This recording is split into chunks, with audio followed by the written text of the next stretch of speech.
এই দেশটা কার? যারা ক্ষমতায় নাকি যারা প্রতিদিন ঘাম ঝরিয়ে বেঁচে থাকে? রাস্তায় যে রিক্সাওয়ালা সকালে বের হয়, তারও এই দেশের সমান অধিকার আছে। কিন্তু আজ তার কণ্ঠটা কোথায় হারিয়ে গেছে?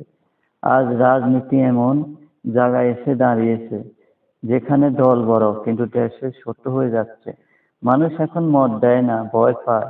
ভোট মানে এক কাগজের নাম। বাস্তবে কেউ জানে না কাকে ভোট দিল। কেউ হাসে, কেউ কাঁদে, কিন্তু সব শেষে সবাই একই প্রশ্ন করে, আমরা কবে বদলাবো? রাজনীতিবিদেরা এখনো মঞ্চে কথা বলেন, কিন্তু মাঠে দাঁড়িয়ে জনগণের চোখে চোখে রাখে না। মানুষ এখন আর নেতার মুখে দেখে না, দেখে চালের দাম, ডিমের দাম, জীবনের দাম। দেশ এগুচ্ছে, কিন্তু সাধারণ মানুষ পিছিয়ে পড়ছে।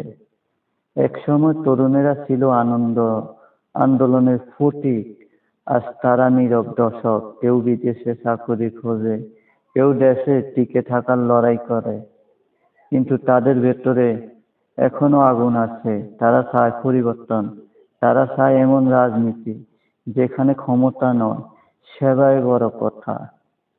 ইতিহাস বলে সব পরিবর্তন এসেছে সাধারণ মানুষের হাত ধরে। সাধারণ মানুষ হাত ধরে যেদিন দেশের মানুষ একসাথে বলবে আমি দেশ চাই, দল না, সেই দিনে শুরু হবে নতুন ভোট। রাজনীতি তখন আর খেলা হবে না, তখন সেটা হবে দায়িত্ব। মনে রাখবেন, দেশ টিকে থাকে রাজনীতিতে নয়, টিকে থাকে জনগণের হৃদয়ে। আমরা যদি নিজেদের বদলাই, তবে দেশ বদলাবে। কারণ বাংলাদেশ শুধু মানচিত্র না, এটা আমাদের ঘর, আমাদের মাটি, আমাদের ভালোবাসা, আমাদের অহংকার। তাই বলি, দল নয়, দেশ নিয়ে ভাবুন এবং হাতে হাত রেখে কাজ করুন। সবাই সবার পাশে দাঁড়ায়, ভালোবাসা এগিয়ে দিয়ে দিন, ভালোবাসার হাত বাড়িয়ে দিন। কোনো হিংসা নয়, হিংসা দিয়ে কোনো জাতি কখনো উপরে যেতে পারেনি, কিন্তু ভালোবাসা দিয়ে সবাই উপরে গিয়েছে এবং যাচ্ছে।